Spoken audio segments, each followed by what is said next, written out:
येत आहे उम्मे हबीबा एजाज अहमद पिंजारी। अस्सलामुअलैकुम वरहमतुल्लाहि वबरकातुह। देशासाठी जन्म आपला सेवा आपले काम, देशासाठी जन्म आपला सेवा आपले काम, त्याच्यासाठी चंदन वाळून झिजवीन माझे प्राण, त्याच्यासाठी चंदन वाळून झिजवीन माझे प्राण। आदरणीय व्यासपीठ उपस्थित मान्यवर पूज्य गुरुजन वर्ग आणि येथे जमलेले माझ्या मित्रमैत्रिणींनो नमस्कार। मी रम्या हरिदा। सर्वप्रथम माझ्याकडून स्वातंत्र्य दिनाच्या खूप खूप शुभेच्छा।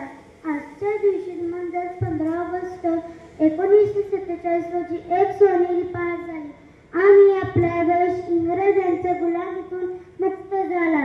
सुमारे 150 वर्ष पारतंत्र्यात असणारा आपला देश स्वतंत्र झाला। पण मित्रांनो, हे स्वातंत्र्य आपल्याला सहजासहजी मिळाले नाही। यासाठी कित्येक सैनिकांनी आपल्या प्राणाचे बलिदान दिले।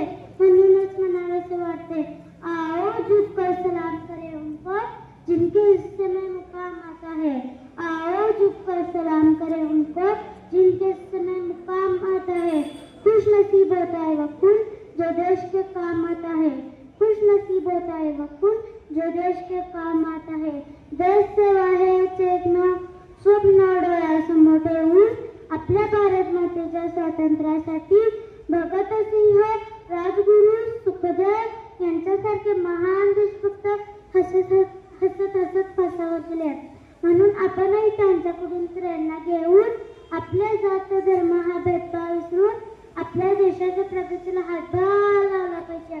म्हणतात ना, अनेकता में एकता यही इस देश की शान है, अनेकता में एकता यही इस देश की शान है, इसलिए सारे जग में मेरा भारत देश महान है, इसलिए सारे जग में मेरा भारत देश महान है।